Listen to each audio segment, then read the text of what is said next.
हमने जो पढ़ा था हिस्ट्री का बेसिक बेसिक पढ़ा था ना, रिवाइज करा है सबने? ठीक है। तो हिस्ट्री में जो सबसे ज्यादा जो मैंने कल आपको बीसी और एडी बताया था, उसको मैं हम एक बार क्लास के एंड में दोबारा से रिवीजन कर लेंगे। सबसे बेसिक वो चीज है जो मैंने आपको बताया था, पर उसको याद रखना। जो जो मैंने बताया उसके हिसाब से हम हिस्ट्री पढ़ेंगे आज, जो भी हम पढ़ेंगे। ये मैंने मैप बना दिया है, मोटा मोटी मैप बनाया हुआ है। जो भी हमें देखना है कि स्टार्टिंग में जो इंसान थे वो कहाँ रहना शुरू करा, उन्होंने कहाँ घर बनाए, कहाँ बस्तियां बनाई, कहाँ पर सबसे पहले उन्होंने फसलें उगाई। ये भी बहुत ध्यान रखने वाली चीज है। तो जो सबसे जो मुश्किल बात है हिस्ट्री पढ़ते समय, खासकर हिस्ट्री पढ़ते समय, वो सबसे मुश्किल बात ये है कि ऑथेंटिक जो सोर्सेज हैं, ऑथेंटिक स्रोत जो हैं, जो जेन्युइन है, जो असली हैं, वो कैसे पता लगेंगे हमें। हम तो हिस्ट्री पर, हमें जहाँ से हिस्ट्री मिल जाती है, हमें तो आजकल हर जगह से हिस्ट्री मिल रही है। सोशल मीडिया बहुत अच्छा प्लेटफॉर्म है, वीडियोस मिल जाते हैं हमें, और कहीं बहुत जगह पे वीडियोस मिल जाते हैं। हम उन्हें देखते हैं, पढ़ते हैं, हम जानने की कोशिश ही नहीं करते कि वो ऑथेंटिक है भी या नहीं है। उसी की कड़ी है ये। अगर आप ये समझ लोगे तो आपको ये जानने में बहुत आसानी होगी कि हिस्ट्री ऑथेंटिक सोर्स से बताई जा रही है या कहीं और third party sources, secondary sources से आपको बताई जा रही है। ठीक है। तो हिस्ट्री के जो मेनली सोर्स होते हैं वो प्राइमरी, सेकेंडरी और टर्शियरी सोर्स भी होते हैं, वो हम जानेंगे। पहले हम ये जानते हैं बेसिक चीजें। ठीक है। हिस्ट्री में कुछ बहुत सारी चीजें होती है जानने के लिए, जो हमें अभी जानेंगे, क्या, कब, कहां और कैसे। क्या, कब, कहां और कैसे। इसी में एक बात बताओ, अगर आपको अभी कुछ जानना है कि कल क्या हुआ था, मेरे शहर में क्या हुआ, मेरे देश में क्या हुआ, या दुनिया भर में क्या हुआ, आज हमारे पास क्या क्या सुविधाएं मौजूद है जिससे हम जान सकते हैं कि कल क्या क्या हुआ था। इंटरनेट और अखबार और टीवी, न्यूज, सोशल मीडिया। हम इन्हीं के थ्रू तो जान पाते हैं ना कि आज क्या क्या हुआ था, कल क्या क्या हुआ था, आज क्या हुआ था। उसके लिए हम क्या कर सकते हैं, लेटेस्ट न्यूज देख सकते हैं, किसी दोस्त से हमें पता लग जाएगा। पिछले साल क्या हुआ था ये जानने के लिए इंटरनेट, फिर से इंटरनेट, या हम पुराने अखबारों को, या उस समय का कोई व्यक्ति था जिसके सामने वो घटना घटी होगी, उसने वो घटना देखी होगी, हम उससे पूछ लेंगे कि जी एक साल पहले क्या हुआ था, उसे याद हो सकता है। लेकिन कई 100 सालों पहले, कई हजारों सालों पहले क्या हुआ था, ये कैसे जानेंगे हम। वो भी मिल जाता है सोशल मीडिया पे, लेकिन हमें यहाँ सोशल मीडिया से के सारे से नहीं पढ़ना। तो इसीलिए बहुत पहले क्या हुआ था, बहुत पहले एडी में हम जाएं तो 2400 साल। अभी जो एडी चला है, एडी चला है, कल मैंने बताया था, याद है किसी को? कल मैंने बताया था कि एडी को जो हुए हैं वो 2400 साल। अभी हम 2024 में है, तो 2400 साल एडी। एडी का मतलब क्या था, फुल फॉर्म बताओ कोई?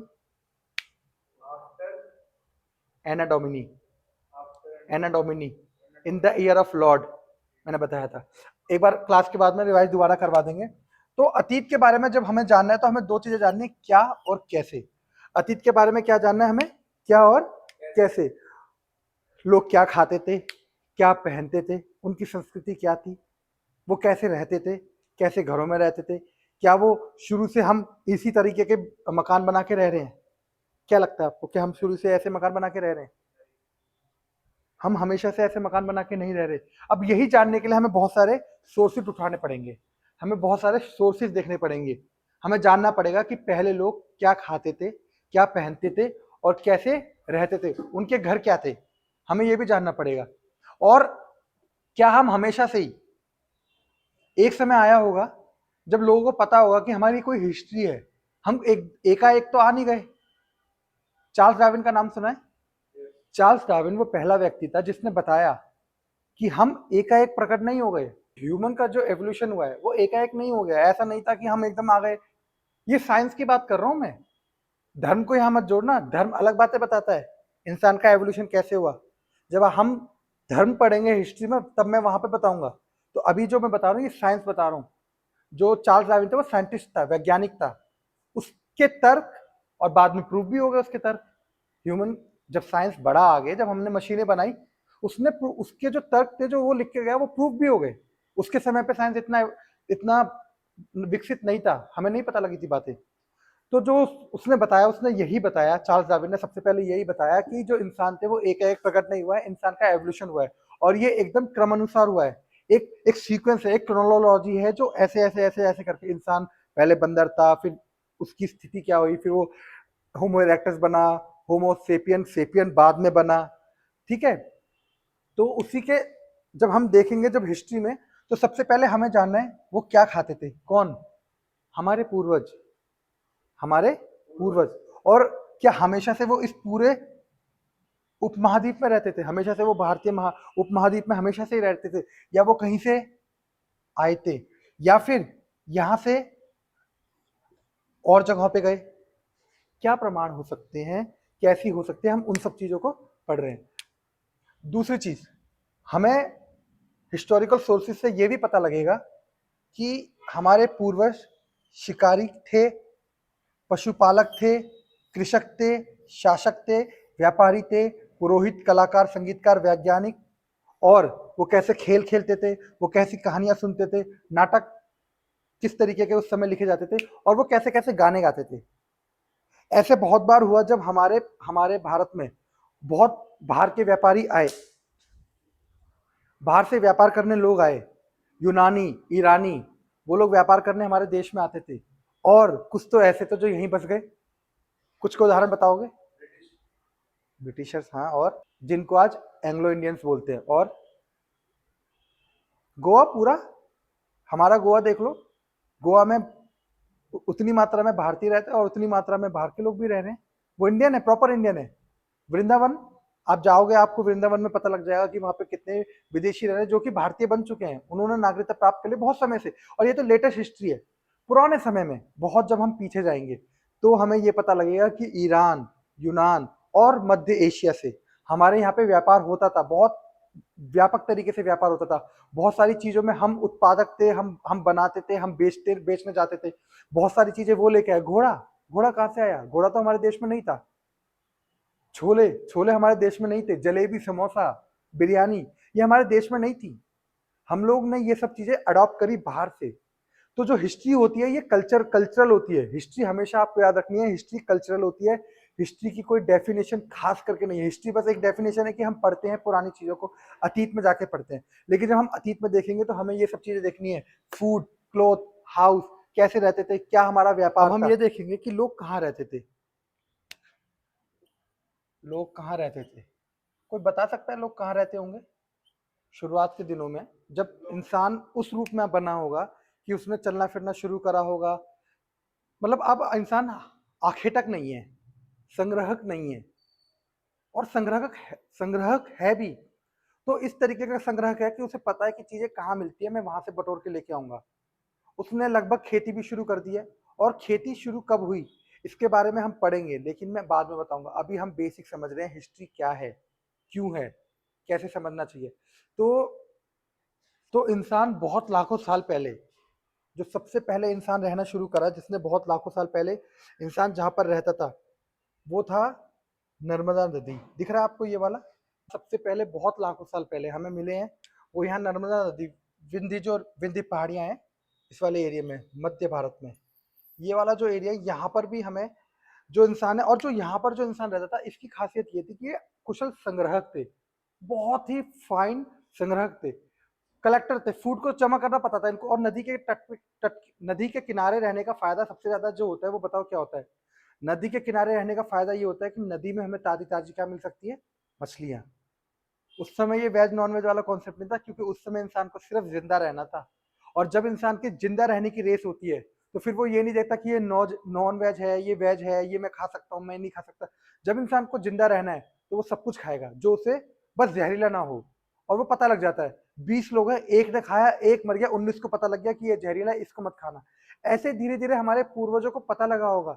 साइंस तो आज आई है, हम कोई नई चीज बनाते। कोरोना जैसे आया, कोरोना जब आया, कोरोना का जो पहला सिम्टम आया होगा उसी से थोड़ी पता लग गया होगा कि ये कोरोना है।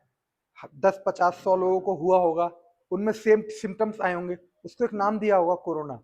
ऐसे ही करके जब हमें पता लगा कि ये चीज जहरीली है, ये नहीं, ये जहरीली नहीं है, तो हमने उन्हीं चीजों को जमा करना शुरू करा होगा जो जहरीली नहीं थी, जो हमारे खाने लायक थी, और हमने उनको जमा करा। और उसमें सबसे जो अच्छे संग्राहक थे, जो सबसे अच्छे कलेक्टर थे, वो हमें विंध्य रेंज में मिलते हैं, विंध्य में। उसके बाद उत्तर पश्चिम में सुलेमान, किरदर की जो पहाड़ियां हैं, ये जो पहाड़ी रेंज है, माउंटेन रेंज जो है, किरदर, सुलेमान, ये जो किरतर और सुलेमान की जो पहाड़ियां हैं, इसमें भी लगभग 8,000 साल पहले गेहूं, जौ और ऐसी कई ज्यादा फसलें, भेड़ बकरियों को पालतू बनाना शुरू करा गया है। यहाँ गाय पाली जाती थी। और ये हम ऐसे ही नहीं बोल रहे, इसके ऑथेंटिक स्रोत हैं, ऑथेंटिक सोर्सेज हैं, हमें मिली है, हम खुदाई के दौरान। आर्कियोलॉजिकल सर्वे ऑफ इंडिया ने खुदाई के दौरान हमें ये सब चीजें प्राप्त हुई हैं। जब उनकी कार्बन डेटिंग की टेक्निक जब आई, तो हमें पता लगने लगा कि ये उस समय की है। कितने साल पुरानी है? पाषाण काल, पुरा पाषाण काल, मध्य पाषाण काल, नव पाषाण काल, उत्तर पाषाण काल, ये सब हम आगे वाली क्लासेस में पढ़ेंगे। दूसरा जो हमें देखने को मिलता है, उत्तर पूर्व में गारो की पहाड़ियां, ये नॉर्थ ईस्ट हमारा। तो जो नॉर्थ ईस्ट है, यहाँ पे जो ये गारो पहाड़ियां हैं, इसमें भी हमको लगभग 47 ईयर्स। और जो ये उत्तर पूर्व है, हमारा नॉर्थ ईस्ट है, इसकी जो गारो पहाड़ियां हैं, उसके बाद विंध्य, हमारी विंध्य रेंज जो है, इसमें भी सबसे पहले हमें चावल उगाने के प्रमाण मिलते हैं। और विंध्य के उत्तर में, चावल जो है, विंध्य का उत्तर कौन सा होगा? ये वाला लगभग एरिया, ये वाला। हम तो जो नॉर्थ ईस्ट में गारो की पहाड़ियां हैं, विंध्य की जो पहाड़ियां हैं, यहाँ पे हमें चावल, जौ, गेहूं, बहुत सारी चीजें मिली हैं। और जो विंध्य का नॉर्थ एरिया है, नॉर्दर्न रीजन ऑफ विंध्य जो है, यहाँ पर हमें चावल जो है सबसे पहले उगाए गए ऐसे प्रमाण मिलते हैं। और सिंधु और उसकी जो सहायक नदियां हैं, झेलम, चेनाब, रावी, सतलुज और व्यास, यहाँ पर सबसे पहले आरंभिक नगर, जो कि हमें जिसके प्रमाण मिलते हैं लगभग 4700 बीसी में। 4700 बीसी पहले हमें प्रमाण मिलते हैं कि आरंभिक नगर 4700 बीसी में सिंधु नदी के सहायक नदियों के किनारे बसे हुए। तब वो कौन से शहर थे, वो कौन से नगर थे, उनका नाम क्या था, वो हम आगे पढ़ेंगे। एक छोटी सी हिंट मैं आपको दिए जाता हूँ, और जब हम वहां पढ़ेंगे, हम पूरे विस्तार में पढ़ेंगे। हड़प्पा का रीजन पूरा यही वाला तो है। मोहनजोदड़ो, लोथल, कालीबंगन, चनहूदड़ो, ये सब नगर जो है, ये हमें इसी झेलम, चेनाब, रावी, सतलुज, व्यास, सिंधु नदी की सहायक नदियों के किनारे हमें मिलते हैं। उसके बाद जो गंगा की सहायक नदियां थी, सोन नदी जो थी, इसके आसपास भी हमें लगभग 2500 साल पहले हमें नगर मिलते हैं, पूर्व नियोजित नगर मिलते हैं हमें, बिल्कुल वेल प्लान्ड सिटीज मिलती हैं। और गंगा की जो सोन नदी है, यहीं पे था सबसे इंपॉर्टेंट शहर,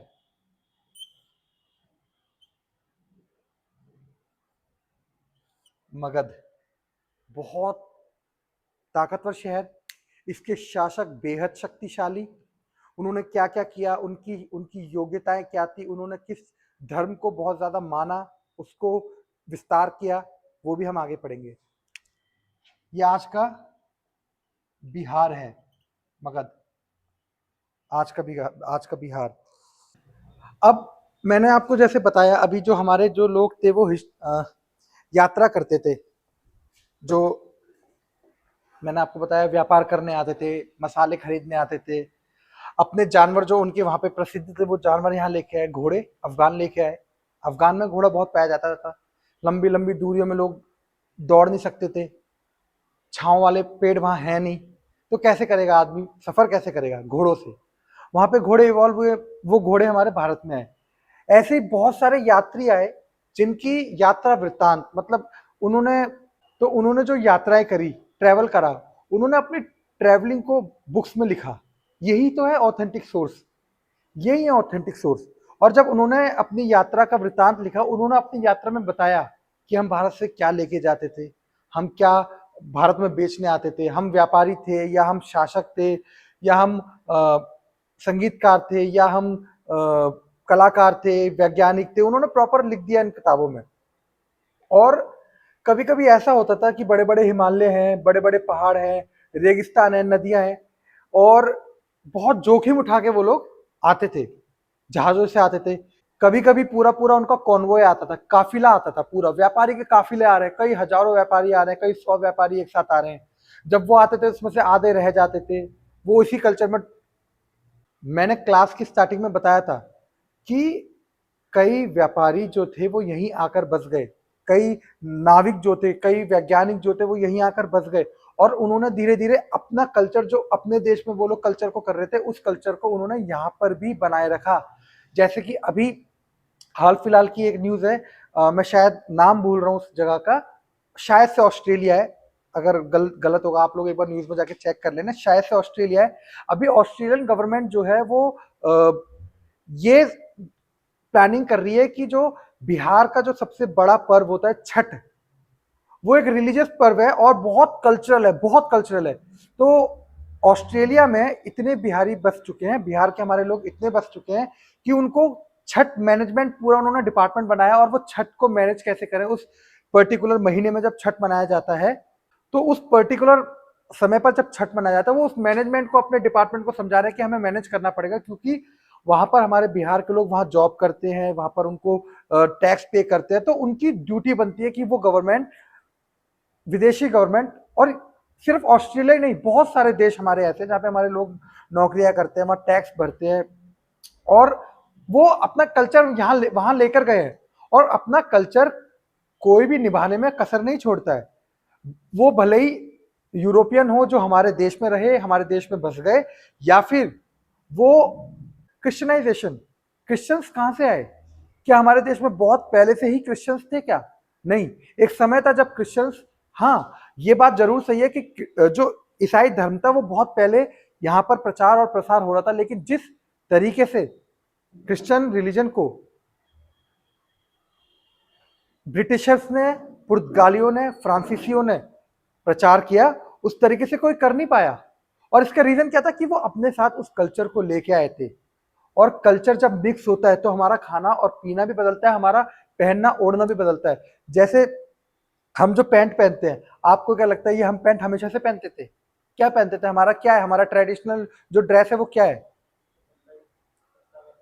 हाँ, उससे पत्ते से पहले वो कह रहा है पत्ते, तो पत्तों से पहले, पत्तों के बाद की बात कर रहा हूँ, पत्तों से बाद में हम, अब तो हम बहुत अच्छी चीजें पहनते हैं, पत्तों के बाद हमने क्या पहनना शुरू करा? धोती कुर्ता, ये था हमारा ट्रेडिशनल ड्रेस, हमने पैंटें अपना ली।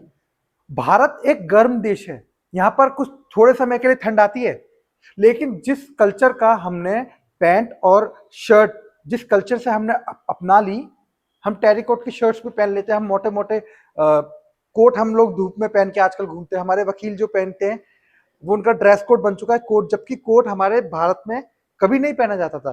कोट हमारा ट्रेडिशन है ही नहीं, हमारा कल्चर है ही नहीं, हमारा कल्चर था धोती कुर्ता, क्योंकि गर्म देश में ऐसे कपड़ों की जरूरत थी जो कि खुले हो, जिसमें हवा आराम से आ जाए। हमने क्यों अपनाई ये चीजें? क्या जरूरत थी इन चीजों को अपनाने की? कोई बहुत ज्यादा जरूरत तो नहीं थी इन चीजों को अपनाने की। हमने सिर्फ इन चीजों को इसलिए अपनाया ताकि हमें जो अच्छा लगता है हम वो अपना लेते हैं।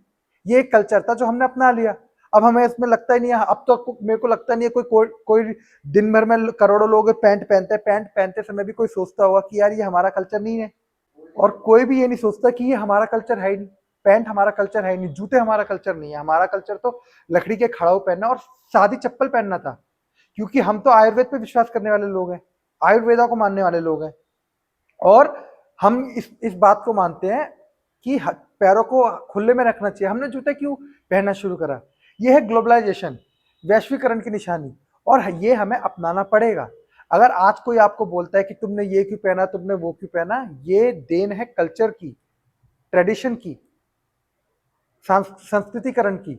हमने अगर कई चीजों को अपनाया तो हमारी भी कई चीजें हैं। योग हमने विदेशियों को योग करना सिखाया, हमने उनको आयुर्वेद सिखाया, हमने उनको जीरो दिया। कंप्यूटर जीरो और वन की गणना ही तो जानता है, कंप्यूटर, पूरी जो कंप्यूटर की लैंग्वेज है वो जीरो और वन पे बेस्ड है। कंप्यूटर 2 3 4 5 6 नहीं समझता, 7 नहीं समझता, 8 नहीं समझता, 9 नहीं समझता, ए नहीं समझता, बी नहीं समझता। हम उसको जो समझाते हैं, हम उसको जीरो और वन से समझाते हैं, जो कि कोडिफाइड करके उसमें डाली जाती है, और उसके बाद वो आगे प्रोसेस करता है। तो जीरो हमने दिया और हमने उनसे बहुत सारी चीजें सीखी। तो कल्चर जो है, कल्चर एक बहुत वास्ट सब्जेक्ट है। कल्चर जो, और इस कल्चर का जो श्रेय जाता है वो सबसे ज्यादा जो जाता है उन यात्रियों को ही जाता है, उन यात्रियों को ही जाता है जो भारत में आए, भारत से गए, पता नहीं कहां कहां गए। आज हमारा डायस्पोरा पूरे वर्ल्ड में है, आप कोई भी देश उठा के देख लीजिए, हमारा ऐसा नहीं है कि हमारा डायस्पोरा पता है ना आप लोगों को क्या होता है? डायस्पोरा सुना है पहले कभी? नहीं सुना, किसी ने भी सुना नहीं? अच्छा, कुछ लोग हाथ उठा रहे हैं वहां पीछे, उनको लगता है पता है। फिर भी मैं बता देता हूँ डायस्पोरा क्या होता है। डायस्पोरा वो होता है, जैसे हम बोलते हैं इंडियन डायस्पोरा, वो लोग जो मूल तो उनका भारत में था, मतलब उनके दादा परदादा इंडिया में पैदा हुए, ऋषि सुनक और सुंदर पिचाई जैसे बड़े बड़े बिजनेसमैन, ये हमारे इंडियन ब्रांच से निकले। इनके पूर्वज भारतीय थे और इनको हिंदी बोलनी आती है, इनके लिए नॉर्मल बात है, लेकिन ये हमारा डायस्पोरा है। ऐसे बहुत हमारे डायस्पोरा है। आप एक आज घर पे जाके गूगल करना हमारे डायस्पोरा के बारे में, बहुत बड़ी लिस्ट है हमारी डायस्पोरा की। और ये जो यात्री थे, ये जब जाते थे, ये आते थे, जो सांस्कृतिक विविधता थी उसको भी वहां से लेके गए। देश का नाम क्या? हमारे देश का नाम शुरू से ही भारत था क्या? या शुरू से इंडिया था क्या? या कई लोग इसको हिंदुस्तान, हाँ हिंदुस्तान पता है। हमारा हिंदुस्तान जिंदाबाद है, जिंदाबाद था, जिंदाबाद रहेगा। अच्छा डायलॉग है, सनी देओल ने अच्छा डायलॉग बोला है। तो जो क्या ये हमेशा से भारत हिंदुस्तान ऐसा ही था? उत्तर पश्चिम में कुछ लोग रहा करते थे जिनको भरत बोला जाता था। भरत बोला जाता था, एक कम्युनिटी थी, एक समुदाय था लोगों का, उसको भरत बोला जाता था। धीरे धीरे उन्हीं लोगों को भारत बोला जाने लगा। और इसके जो प्रमाण है वो मिलते हैं ऋग्वेद में। अगर आप ऋग्वेद को पढ़ोगे तो उसमें मिल जाता है साफ साफ कि भरत जैसा एक समुदाय था जो कि उत्तर पश्चिम में रहा करता था और उनको भरत बोला जाता था।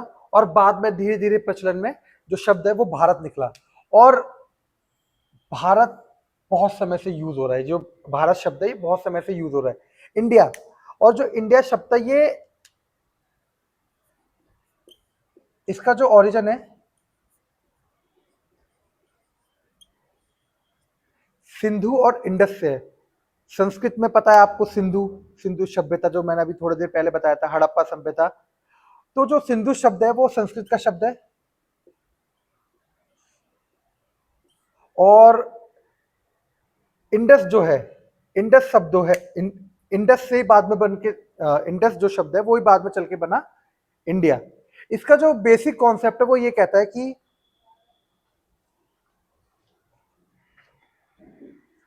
हाँ,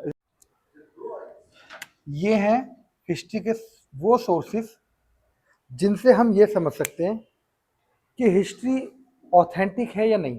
पांडुलिपियां, पांडुलिपि सुना है किसी ने? मैन्यूस्क्रिप्ट्स क्या होते हैं? मैन्यूस्क्रिप्ट्स किसी ने सुना है? वहां पीछे किसी ने?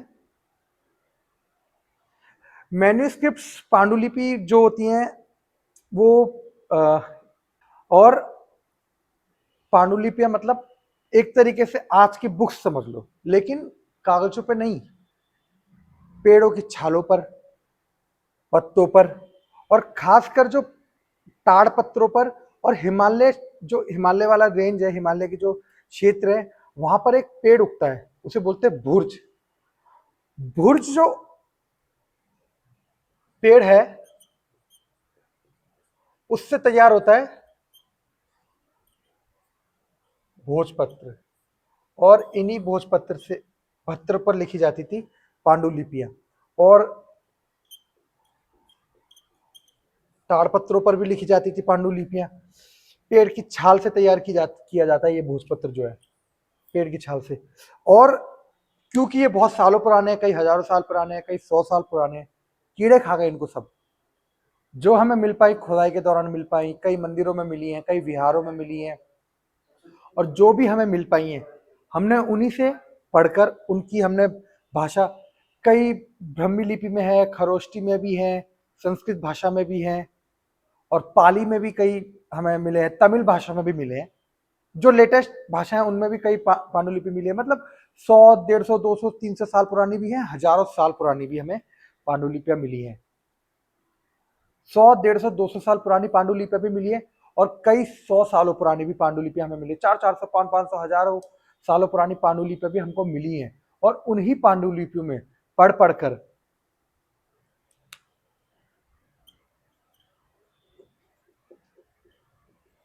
इतिहासकारों ने उनको कोडिफाइड किया, उसमें जो लिखा था उस भाषा को समझा, उस बहुत सालों की रिसर्च होती है, वो भाषा पढ़ते हैं, वो भाषा की रिसर्च करते हैं, तब जाकर वो उसको डिफाइन करते हैं, तब जाकर वो उसको खोज के निकालते हैं कि ये लिखा क्या है, और तब जाकर वो बताते हैं कि इस शब्द का ये मतलब है। उन्होंने बहुत सालों की रिसर्च करी तब जाके। और अभिलेख, अभिलेख भी बहुत प्रचलित स्रोत है, और अभिलेख का मतलब होता है किसी हार्ड मैटर, यानी कोई ऐसा तत्व या लोहे का हो सकता है, खासकर पत्थर, पत्थरों पर जो लिखे होते हैं उनको अभिलेख बोलते हैं। और अभिलेखों पर जो लिखे होते हैं, वो जो स्रोत होते हैं, वो हमें मिले हैं, वो खोद कर बनाए जाते हैं, किसी पैनी चीज से उसको उकेर कर उस पर बनाया गया है। ये भी एक बहुत महत्वपूर्ण स्रोत है, बहुत बड़ा सोर्स है हमारे लिए हिस्ट्री पढ़ने के लिए। और एक चीज और ध्यान रखने वाली है, जो अभिलेख थे वो ऐसा नहीं था कि किसी का मन करा और उसने अभिलेख बनाना शुरू कर दिया। अभिलेख शासकों के आदेश पर बनाए जाते थे, और या तो ये शासकों के आदेश पर बनाए जाते थे, राजा लोग इन्हें लिखवाते थे, या फिर समुदाय के बहुत पैसे वाले लोग भी लिखवाते थे। क्योंकि हमें कई ऐसे अभिलेख भी मिले हैं जो जिसको पढ़कर ऐसा लगता है कि ये किसी पैसे वाले इंसान ने लिखा है। और राजा क्यों लिखवाता होगा अपने लिए अभिलेख? क्यों, क्या जरूरत पड़ी उसको ये लिखवाने की? क्या शौक था राजा को लिखवाने का? शौक ये था कि आने वाली अपनी पीढ़ियों में वो अपने जीत के किस्से, उसके पास कितनी धन दौलत है, कितनी संपदा है, उसके कितने सैनिक है, उसके पास कितने घोड़े की सेना है, कितने हाथियों की सेना है, ये सब अभिलेखों में उसने लिखवा दिया, ताकि आने वाली पीढ़ी इससे मोटिवेट हो।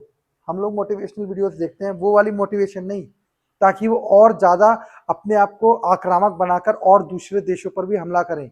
वो देखे कि मेरे दादा के पास 10,000 थे, मैं 20,000 सैनिक रखूंगा, मैं 20,000 हाथी घोड़े रखूंगा, और दूसरे देशों पर और प्रबलता से और ताकत लगाकर उन पर प्रहार करूंगा, उन पर आक्रमण करूंगा और उनको भी जीत लूंगा। और जब मैं अपने अभिलेख लिखवाऊंगा तो मेरे अभिलेखों में ये सब बातें होंगी जो मेरे दादा के अभिलेख में नहीं है। ये था अभिलेख लिखवाने का मतलब। हम तक वो नॉलेज वो हम पढ़ ही नहीं पाते कभी, अगर वो अभिलेख नहीं होते।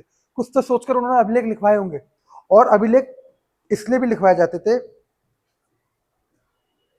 कई अभिलेखों पे अब ना थकान हो रही है, कई अभिलेखों पे और कई पांडुलिपियों में हमें मेडिसिन के बारे में भी पता लग गया, औषधियों के बारे में भी पता लग गया, संगीतों के बारे में भी पता लग गया, विज्ञान की चर्चाएं होती थी उनपे, राजाओं के जीवन के बारे में, उनके व्यवहार के बारे में, उनकी संस्कृति, उनका खान पान, रहन सहन, इन सब चीजों के बारे में हमने उन पांडुलिपियों से, उन अभिलेखों से, वो मूर्ति जो हमें खुदाई में मिली, वो सिक्के जो हमें खुदाई में मिले, उन सिक्कों से, सिक्के भी बहुत महत्वपूर्ण स्रोत है। और जब हम आगे हिस्ट्री के सोर्सेस पढ़ेंगे, स्रोतों को पढ़ेंगे, उसमें सिक्के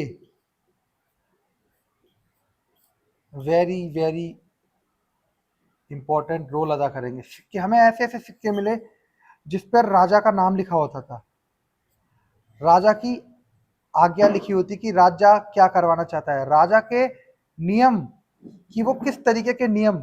और कई सिक्के हमें ऐसे मिले जो धर्म को दर्शाते हैं। हमें कई सिक्के ऐसे मिले जिन पर चित्र अंकित है देवताओं के, राजाओं के, रानियों के। हमें सिक्के मिले हैं, हमें ऐसे सिक्के मिले जिन पर इन सब के चित्र अंकित है। हमें और भी सिक्के मिले, आहत सिक्के मिले, हमें उससे पहले सीप मिले, कोड़ी मिली, कोड़ी आपने सुना होगा। इन सबको हम पढ़ेंगे अगली क्लास में कल। थैंक यू भाई, थक